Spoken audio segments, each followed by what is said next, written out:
तो हमारा next topic है एनेरिज्म। तो एनेरिज्म स्टार्ट करते हैं। सबसे पहले इसकी definition, permanent abnormal dilation of blood vessel occurring due to congenital और एक्वायर्ड वीकनिंग ऑफ और डिस्ट्रक्शन ऑफ वेसल वॉल। मतलब कि परमानेंट डायलेशन हो जाए ब्लड वेसल में किसकी वजह से, या तो कॉन्जेनाइटल या एक्वायर्ड वीकनिंग या कुछ भी ऐसा वेसल वॉल में डिस्ट्रक्शन हो जाए कि जो इसका इलास्टिक टिश्यू है उसमें डिसरप्शन आ जाए, जो नॉर्मल वेसल वॉल की कंसिस्टेंसी है वो डिसरप्ट होकर वो स्वेल कर जाए या फूल जाए। ठीक है, तो उसके क्लासिफिकेशन में आते हैं सबसे पहले depending on the composition of wall. ठीक है, तो सबसे पहले आता है ट्रू एन्यूरिज्म और फॉल्स एन्यूरिज्म।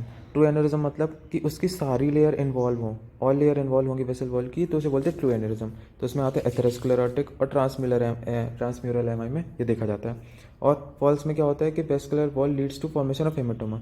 इसमें सारी वेसल वॉल इन्वॉल्व नहीं रहती हैं, इसमें जैसे कि ये इंटरनल इन्वॉल्व रहेगी और उससे ब्लड यहाँ पर भरता रहेगा। ठीक है, तो हेमेटोमा का फॉर्मेशन कर लेगा, तो इसे फॉल्स एन्यूरिज्म बोलते हैं। तो ये किस केस में देखा जाता है, रप्चर ऑफ लेफ्ट वेंट्रिकल में। फिर डिपेंडिंग ऑन द शेप में देखेंगे तो अपन सेकुलर देख सकती है, फ्यूजिफॉर्म देख सकती है, सिलेंड्रिकल देख सकती है। ठीक है, फिर आता है depending on the pathogenic mechanism. Pathogenic mechanism के बेसिस पे सबसे पहले आता है एथेरोस्क्लेरोटिक एन्यूरिज्म, एथेरोस्क्लेरोसिस की वजह से हो जाए। फिर आता है सिफिलिटिक एन्यूरिज्म, तो ये टर्सरी स्टेज में दिखता है। ठीक है, डायसेक्टिंग एन्यूरिज्म हो सकता है, blood enter in wall of vessel. Mycotic aneurysm, weakening of wall due to microbial infection, कोई माइक्रोबियल इन्फेक्शन हो गया इस वजह से। ठीक है, और अगला आता है बेरियन एन्यूरिज्म।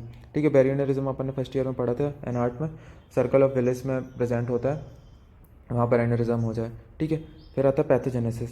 पैथोजेनेसिस में सबसे पहले aneurysm develop when there is a weakening of vessel wall. तो सबसे पहले यही अपन को पता है कि जो अगर वेसल वॉल में कुछ भी वीकनिंग आ गई इस वजह से एन्यूरिज्म होता है। तो उसमें क्या हो सकता है, या तो जो सिंथेसिस और डिग्रेडेशन होता है कनेक्टिव टिश्यू के जो वेसल वॉल में, उसमें डिसबैलेंस हो गया है। ठीक है, कैसे कि या तो डिग्रेडेशन ज़्यादा हो जाए या फिर वो सिंथेसिस कम हो जाए। Normal synthesis of connective tissue कैसे हो सकती है, तो ठीक है देखते हैं। उसमें आता है कि TGF बीटा जो है वो रेगुलेट करता है स्मूथ मसल सेल प्लोरिफरेशन और synthesis of connective tissue matrix. ठीक है, तो अगर इस TGF बीटा में म्यूटेशन हो जाए तो उस वजह से क्या होगा, defective synthesis of elastic collagen, और उससे क्या हो जाएगा, एन्यूरिज्म। ठीक है, फिर दूसरा, या फिर डिग्रेडेशन बढ़ जाए कनेक्टिव टिश्यू की, तो डिग्रेडेशन कौन कराता है, मेटेलोप्रोटिएसिस।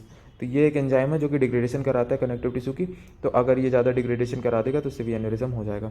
ठीक है, फिर और कुछ सिंड्रोम होते हैं उसमें भी एन्यूरिज्म हो सकता है, जैसे कि मार्फन सिंड्रोम। मार्फन सिंड्रोम में क्या होता है कि जो फाइब्रिन है वो उसकी डिफेक्टिव सिंथेसिस होती है, तो इससे क्या होगा, वीकनिंग ऑफ आर्टरिक वॉल और उससे एन्यूरिज्म हो जाएगा।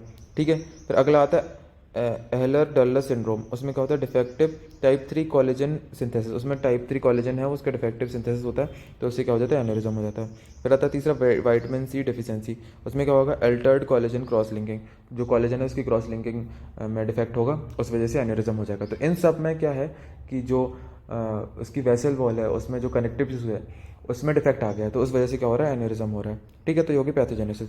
फिर अब आते कितने कौन कौन से टाइप के हैं, जैसे कि आते अपन एब्डोमिनल आर्टिक एन्यूरिज्म में। ठीक है, तो एब्डोमिनल आर्टिक एन्यूरिज्म जो है most common form of aneurysm है, और अपन को मेल्स में देखने को मिलेगा 50 ईयर्स से ज़्यादा एज वाले।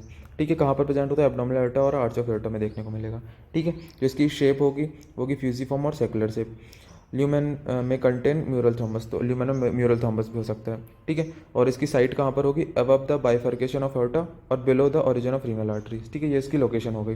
इसकी पैथोजेनेसिस में आते हैं तो किस वजह से हो सकता है, या तो ये एथेरोस्क्लेरोसिस की वजह से हो सकता है, या फिर abnormality in the matrix metalloproteinases enzyme की वजह से हो सकता है, या फिर कोई इन्फेक्शन हो गया बैक्टीरियल या माइकोटिक उस वजह से भी हो सकता है।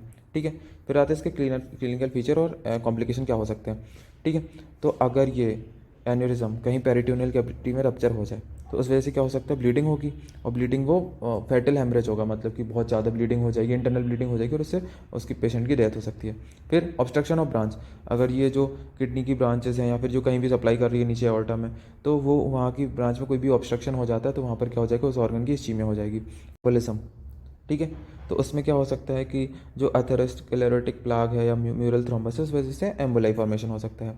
फिर कंप्रेशन ऑफ एडजेसेंट स्ट्रक्चर, जो आसपास के स्ट्रक्चर प्रेजेंट है जैसे यूरिथ्रा वगैरह, उन सबका कंप्रेशन हो जाएगा, तो उस वजह से भी कुछ कुछ कॉम्प्लिकेशन हो सकते हैं। फिर आता है एब्डोमिनल मास।